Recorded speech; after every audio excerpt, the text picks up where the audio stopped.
अखिल भारतीय कांग्रेस के पवन खेड़ा जी, आप सभी मीडिया के साथियों का अभिनंदन। सुबह 9 बजे का वक्त मुश्किल होता है, लेकिन दौर भी मुश्किल, चुनाव का दौर है। मैं समझता हूँ को भी बेहतर मिलेगा 10 नवंबर को, ये मैं जानता हूँ। साथियों,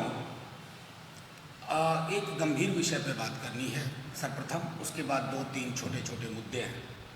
सबसे गंभीर विषय दोस्त साथियों ये है कि दिनांक 21 अक्टूबर को मैंने माननीय चुनाव आयोग से एक पत्र लिखा। चुनाव आयोग को वो नेता प्रतिपक्ष तेजस्वी जी की सुरक्षा को लेकर के प्रश्न था।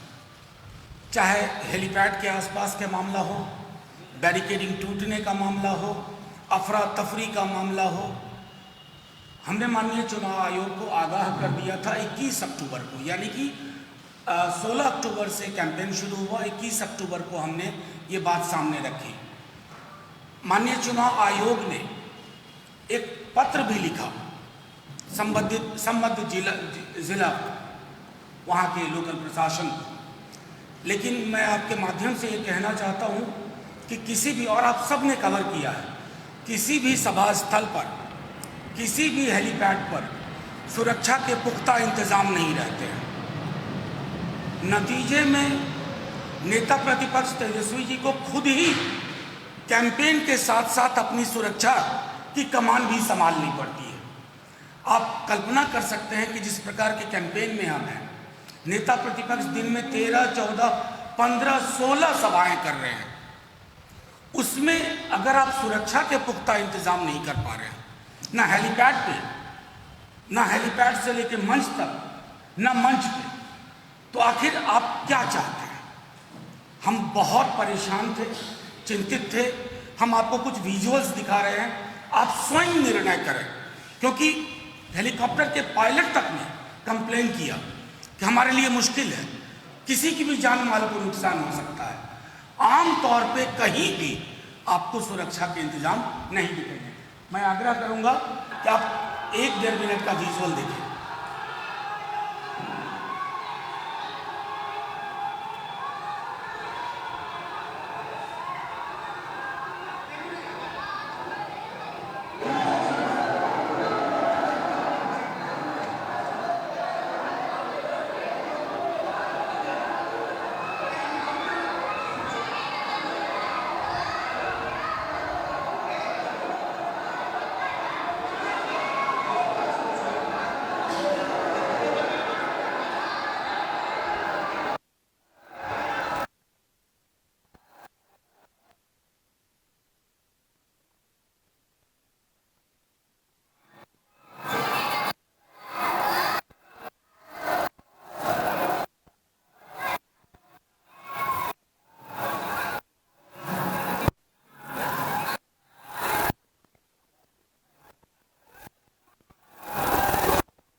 कि 21 अक्टूबर को ये चिट्ठी लिखी गई। उसके बाद मुझे ये भी पता है कि चुनाव आयोग ने निर्देश दिए।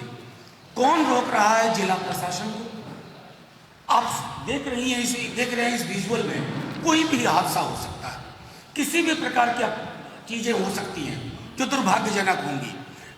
मैं सिर्फ इतना कहना चाहता हूं कि जिस कैंपेन में हम हैं, इस प्रकार की छवियां बता रही हैं हमें कि शायद कोई चिंता नहीं है प्रशासन को, या प्रशासन किसी के इशारे पे, आपने इस पूरे विजुअल में एक पुलिस ऑफिसर को नहीं देखा होगा। ऑफिसर छोड़िए, एक कांस्टेबल आपको नहीं दिख रहा है। ये हकीकत है मेरे बिहार की, जिस हकीकत का एक चेहरा आपने अभी मुंगेर में देखा। मैं सिर्फ इतना कहना चाहता हूँ, इसके बाद फिर पवन जी आपके समक्ष कुछ बातें रखेंगे। हम बहुत पॉजिटिव कैंपेन के साथ चल रहे हैं। आज पहली बार शिकायत लेके आया हूँ आपके सामने, इसलिए कि वो शिकायत जो हमने चुनाव आयोग से की थी, उसको ज़मीन पे उसका अमलीकरण नहीं हो रहा है। हम एक पॉजिटिव कैंपेन में चल रहे हैं। उद्योग, धंधों, नौकरी, संविदा, समान काम का समान वेतन, खुशहाल बिहार, बदहाल बिहार से खुशहाल बिहार। हमारे प्रतिपक्ष के लोग इतिहास के पूर्वाग्रह से ग्रसित बासी पन्नों में आपको बिहार को उलझाना चाहते हैं। बिहार उलझने वाला नहीं है। बिहार ने नए बिहार की इबारत तय कर ली है। इसलिए हम दूसरे चरण, अब 3 दिन बाद दूसरा चरण है, मैं आप सबों के माध्यम से 4 दिन बाद दूसरा चरण है, मैं आप सबों के माध्यम से बिहार के अवाम को कहना चाहता हूँ, बंद पड़े चीनी मिल, जूट मिल बिहार के एक एक व्यक्ति को परेशान करते हैं। आखिर ये सारे मिल इसी 15 साल के तथाकथित सुशासनी दौर में क्यों खत्म हो गए? चाहे मरौड़ा का हो, समस्तीपुर का हो, लोहट हो, कटिहार हो, ये हमारी प्रतिबद्धताओं में शामिल है। जैसे 10 लाख नौकरी की बात करते हैं पहली कैबिनेट के बाद, उसी तरह इन उद्योगों को समयबद्ध तरीके से चालू किया जाएगा और नए इंडस्ट्रीज वो बिछाए जाएंगे।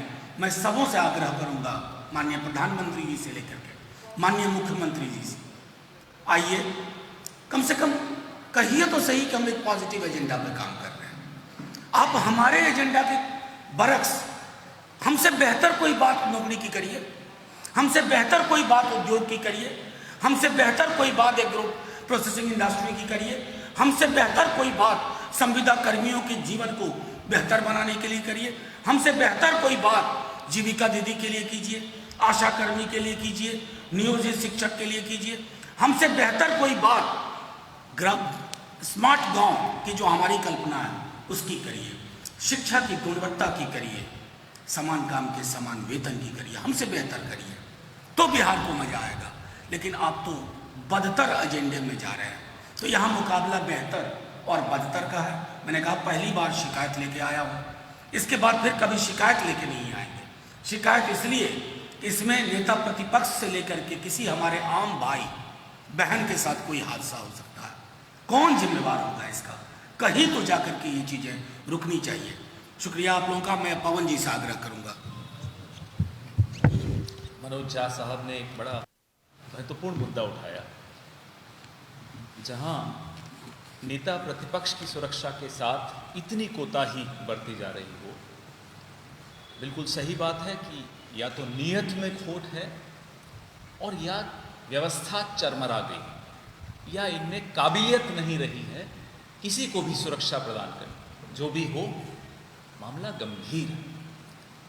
बहुत अच्छी तरह से इन्होंने मुंगेर से इसको जोड़ा, बहुत सही किया। मुंगेर में भी आपने देखा पुलिस की क्या भूमिका रही। यहाँ एक पुलिस वाला जहाँ नहीं दिख रहा हो और एक महत्वपूर्ण चुनाव हो, लोग अपने नेता को मिलना चाहते हैं, देखना चाहते हैं। व्यवस्था बनाना प्रशासन का काम है, पुलिस का काम।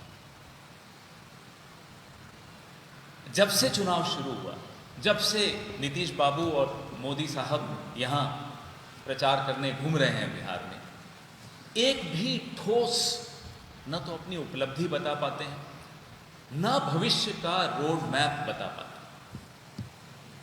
नीतीश जी तेजस्वी जी के परिवार पर निजी हमले करते हैं, और हमारे मोदी साहब की तो पुरानी आदत है, पिछले 6 साल से राहुल गांधी जी के परिवार पर हमले बोल रहे हैं। अरे परिवारों पर हमले बोलने से क्या इस देश की तकदीर बदल पाओगे? इस प्रदेश की तकदीर बदल पाओगे? हमने तो नहीं सुना तेजस्वी जी के मुंह से एक शब्द नीतीश बाबू के खिलाफ निजी टिप्पणी, एक शब्द नहीं सुनी। न राहुल गांधी जी के मुंह से एक शब्द निकलेगा निजी टिप्पणी किसी के परिवार, किसी के निजी जिंदगी के ऊपर। तो बिहार की जनता को यह साफ दिख रहा है, निकले हैं वो लोग मेरी शख्सियत बिगाड़ने, निकले हैं वो लोग मेरी शख्सियत बिगाड़ने जिनके खुद के किरदार मरम्मत मांग रहे हैं। बहुत अच्छी बात कही मनोज झा साहब। आप अपनी बात कहिए, हमसे बेहतर बात कहिए, बिहार को सुनने में पसंद आएगी और चुनने में पसंद आएगी कि हां, गठबंधन है, 10 लाख नौकरी की बात कर रहा है, चीनी मिल और जूट मिल को वापस से शुरू करने की बात कर रहे हैं। नीतीश जी और मोदी जी क्या बात कर रहे हैं? शून्य। आप अपना लेखा जोखा नहीं दे पा रहे हैं। हो सकता है आपके पास नहीं है कुछ दिखाने को, मत दिखाइए, मत दीजिए। कम से कम आगे की तो बात कीजिए। ये नौजवान प्रदेश है, हिंदुस्तान का सबसे ज्यादा नौजवान बिहार में बसता है। ऐसे नौजवान प्रदेश को आप बार बार पुरानी बातें, क्या उनसे पुरानी बातें हैं, क्या है ये बातें, आगे की बात क्यों नहीं कर पा रहे हैं आप? उनसे पूछो तो वो कहते हैं 70 साल, इनसे पूछो कहते हैं 15 साल। अरे अपनी बात करिए ना। एक पहला चुनाव मैं अपनी जिंदगी का देख रहा हूं और मैं धन्यवाद बिहार के नौजवान को भी देता हूं और बिहार के नौजवानों के प्रतिनिधि तेजस्वी यादव जी को भी देता हूं, कांग्रेस पार्टी के हमारे नेता राहुल गांधी जी को भी देता हूं, जिन्होंने इस प्रदेश में चुनाव में एजेंडा आप लोगों का सेट किया, आप लोगों की मदद से सेट किया और बड़ा पॉजिटिव एजेंडा है। कहीं भी इसमें कोई त्रुटि नहीं नजर आएगी और शायद इसीलिए घबराए होंगे, शायद इसीलिए यहां वहां भटकाने की कोशिश करते हैं। ये 3D पार्टियां हैं, डिवाइड, डिस्ट्रैक्ट, डाइवर्ट। आपका ध्यान बटाएंगे, हर तरीके से बटाएंगे, पूरे विश्व का भ्रमण कर लेंगे, लेकिन बिहार की बात नहीं करेंगे। तो ये बहुत गंभीर एक मसला है, इस पर आप सबकी माध्यम से हम ध्यान आकर्षित करना चाहते हैं। न केवल प्रशासन का, मुझे लगता नहीं कोई उम्मीद इनसे नहीं बची, आप लोगों को भी नहीं बची, हमें भी नहीं बची, लेकिन बिहार के एक एक व्यक्ति का कि देखिए ये इनकी असलियत है। धन्यवाद। शुक्रिया आप सबका। मैं कोशिश करूंगा आगे से 9 बजे ना करूं, हमारे साथी कह रहे हैं बहुत जल्द हो जाता है, लेकिन आप सबका बहुत शुक्रिया, बड़ी संख्या में आए और हमारी अभी सवाल ले लेंगे। हाँ बताएं।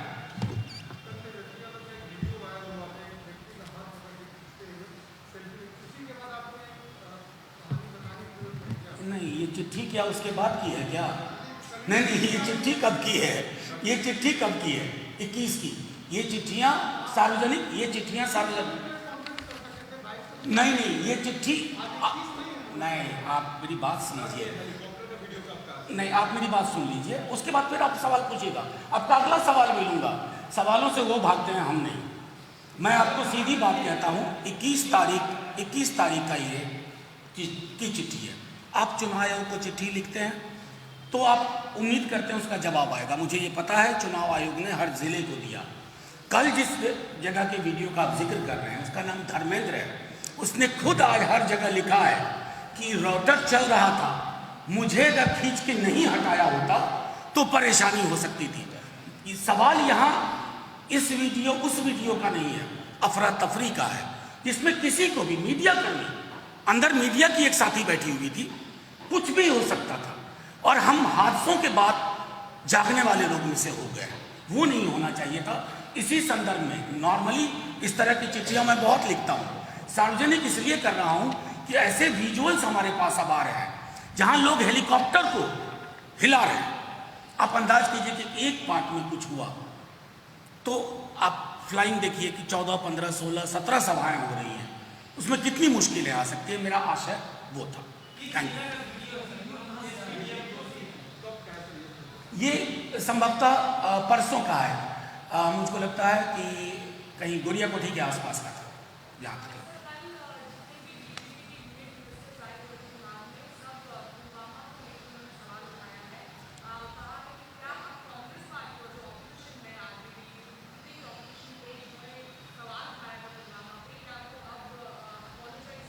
किसने सवाल उठाया था?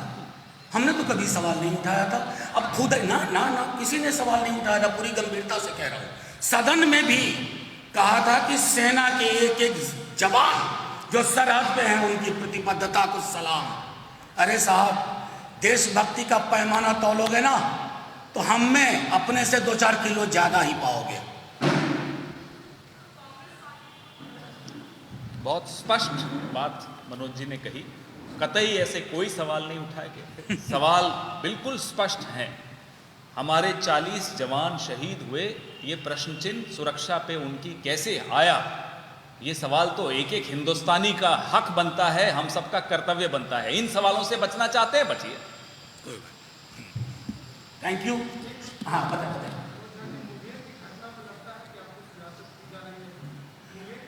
देखिए, मेरा सीधे मानना है कि मुंगेर में जो हुआ वो बिहार का आईना है।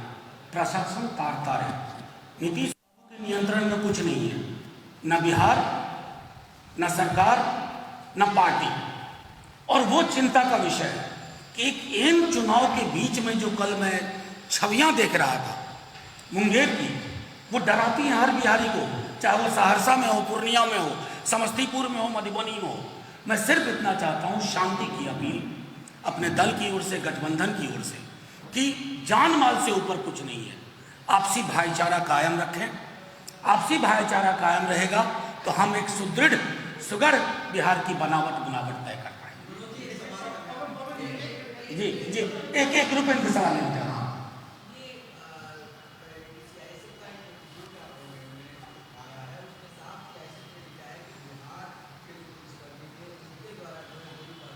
देखिए, ये तो स्पष्ट हो गया, वो रिपोर्ट मैंने भी देखी है। पहले ये कहा गया कि नहीं भीड़ से ही गोली चली, अब तो स्पष्ट हो गया। अब माननीय चुनाव आयोग ने संज्ञान लिया, ध्यान रहे, चुनाव आयोग ने संज्ञान लिया। और मैं आपको माध्यम से स्पष्ट तौर पे कहता हूं कि ये संदेश है बिहार की सरकार को, उसके अवसान के वक्त अभी भी जो 10-12 दिन बचे हैं, बिहार में इस तरह की घटना ना हो जहां आपके आला ऑफिसर झूठ बोलने की कोशिश करें और पकड़े जाए। जी बोलिए।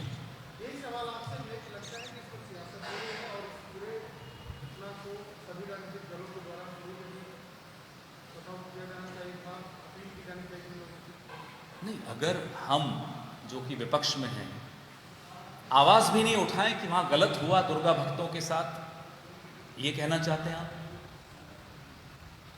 वो निहत्थे लोग, दुर्गा भक्त जिन पर गोली चली, जिन पर लाठियां चली, उनकी आवाज कौन बनेगा? मनोज झा बनेंगे ना, हम ही तो बनेंगे, कांग्रेस और जो विपक्ष है। तो हम तो अपना फर्ज अदा कर रहे हैं और बिल्कुल सही बात है, हम अपील भी कर रहे हैं, लगातार अपील कर रहे हैं कि शांति से बड़ा कुछ नहीं हो सकता। हर विवाद बैठकर बात कर हल किया जा सकता है, लेकिन जो जिम्मेदारी जिसकी बनती है, प्रशासन जिसके हाथ में है, उनकी भूमिका क्या रही, इस पर प्रश्न उठाना हमारा अधिकार है और कर्तव्य भी है। थैंक यू, शुक्रिया, जय हिंद। अगर आपको हमारा वीडियो पसंद आया हो तो इसे लाइक करें, सब्सक्राइब करें और साथ ही बेल आइकन दबाना ना भूलें।